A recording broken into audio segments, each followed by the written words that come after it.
Yo, what's up mga men pops? At ito nga, magpapaka-feeling vlogger na naman ako. Yan. At sasakay nga tayo ng tren ngayon.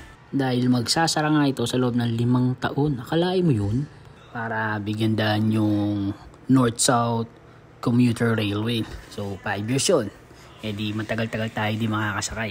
Ang plano ko nga sana dito, pupunta kami ng Calamba, Laguna. Aba, yun nga, wala na sa balita, huling-huli na. Hindi updated. Matagal na palang wala yun. Kaya ito, tuloy pa rin naman kami papuntang Alabang. Mabilis nga lang din dumating yung tren So, yun nga. Ang masaklap lang, hindi ko na-videoan yung pagdating. Wrong timing nga lang, nasakyan namin. Medyo punuan nga. At yun na nga, so may mga 1 oras din halos yung narinig namin yung Alabang, no? Wala pa to sa Magallanes. Mabilis lang din, at least dire-diretso, walang traffic.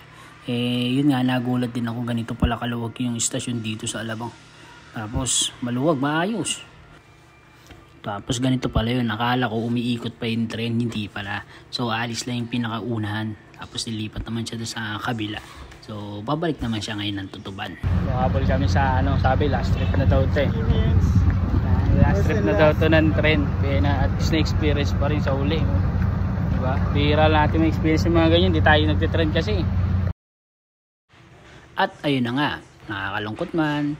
See you in 5 years. Ganun talaga. It's hard to say goodbye, but sometimes we need to say goodbye. Ano daw? Bye!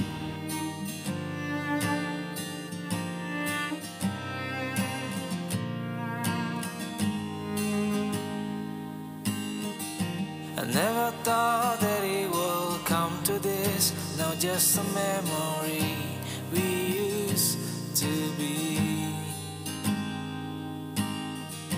All the time we shared, now lost in time. I'm left feeling empty inside.